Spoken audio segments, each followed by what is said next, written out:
Hello and welcome to the Minimum Competence episode for Wednesday, August 16th, 2023. I'm your host for today, Andrew Leahy, a tax and technology attorney from New Jersey. In today's episode, we have DeSantis popular with lawyers, Davis Polk bets on Manhattan and return to office, VMWare appraisal suit does the Judgment of Solomon thing, ABA has free speech guidances for law school, and umpire Angel Hernandez loses an appeal. Let's call the balls and strikes of the day through the lens of today's legal news. On this day in legal history, August 16th, 1918, Lothar Witzke was convicted of espionage in the United States on behalf of Germany and became the first German spy convicted during World War I. Lothar Witzke was a junior officer in the German Imperial Navy during World War I who became a spy and saboteur in the United States and Mexico. After escaping internment in Chile, he reached San Francisco in 1916 and began sabotage activities with another agent, Jahnke. They were involved in various missions, including suspected connections to significant explosions, though later investigations ruled out their involvement in some of those cases. Witzke was arrested in 1918 near the Mexican border, convicted, and sentenced to death, but his sentence was commuted to life imprisonment by President Woodrow Wilson. After an act of heroism in prison and diplomatic pressure from Germany, he was pardoned and released by President Calvin Coolidge in 1923. Upon his return to Germany, Witzke was decorated with the Iron Cross and later served in the Abwehr, or German military intelligence, during World War II. After the war, he became a member of the Hamburg Parliament, representing the German Party from 1949 to 1952. Donald Trump may have a 40-point lead ahead of DeSantis in the GOP primary generally, and Chris Christie may have overtaken the Florida governor in early New Hampshire polling. But among one demographic, DeSantis seems to have the edge over all other Republican candidates: lawyers. According to a report by Bloomberg Law, Ron DeSantis has a significant advantage over Donald Trump in campaign donations from lawyers, leading with a 6-to-1 ratio.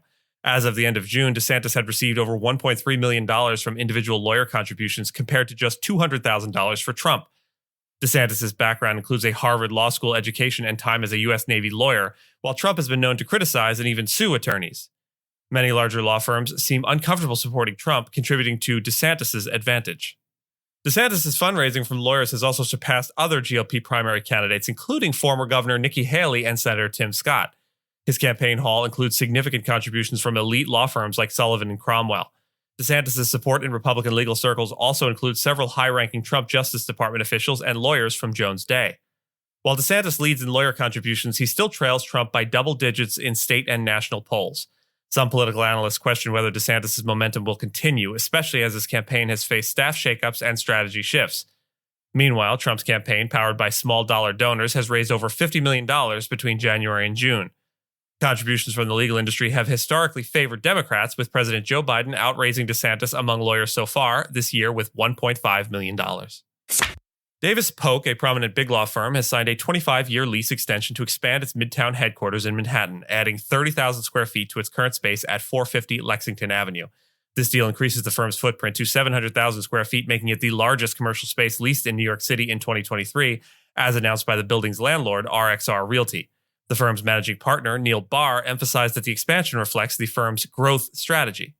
Davis Polk has been proactive in moving back to in-office work after the pandemic and is requiring its lawyers and business services personnel to be in the office Monday through Thursday after Labor Day. The building, located near the Grand Central Terminal, will undergo $300 million in renovations, including private outdoor terraces for Davis Polk and new gathering spaces. The firm's lease renewal comes amid a challenging time for Manhattan's commercial real estate market, with available office space reaching an all-time high in the second quarter of 2023. Financial and legal services have dominated the leasing transactions, with Davis Polk's lease being a significant highlight. Other firms like Wachtell Lipton, Rosen & Katz, Paul Hastings, and Shepard Mullen have also renewed or expanded their New York footprints this quarter. A Delaware judge has ruled that the fair value of Pivotal Software Inc.'s shares at the time of its 2019 go-private merger with VMWare Inc. was $14.83 per share. This ruling came in an appraisal suit brought by Pivotal's former investors, who argued that the shares should have been worth $20, while Pivotal sought a valuation closer to $12. Chancellor Kathleen McCormick arrived at the fair value figure by averaging two valuation methods suggested by the parties. The court's decision also clarified that the deal price does not provide a cap on fair value, emphasizing the importance of strong procedural protections for minority shareholders. The American Bar Association is considering a new rule that may require law schools to adopt free speech policies. This change comes after several incidents where students disrupted controversial speakers on campuses. The ABA's Council of the Section of Legal Education and Admissions to the Bar will consider a rule mandating, quote, written policies that encourage and support the free expression of ideas. Schools would develop their own policies, but they must protect the rights of faculty, staff, and students to communicate controversial ideas and ensure robust debate. The proposed rule emphasizes that becoming an effective advocate requires learning civil discourse, even in disagreement, and that concerns about civility should not justify barring controversial discussions. While ABA's law school standards have covered academic freedom for faculty, this proposal will be the first to address free speech for the entire law school community. Prominent U.S. law schools have faced criticism for handling student protests against conservative speakers, leading to apologies and mandated free speech training at institutions like Stanford. Yale Law School also strengthened its commitment to free speech after disruptive incidents. The proposed rule would allow restrictions on unlawful expression, defamatory speech, threats, harassment, or unjustifiable invasions of privacy, and would enable reasonable regulation of the time and manner of expression. The council is set to vote on Friday on whether to send the proposed rule for public notice and comment, and further revisions are anticipated.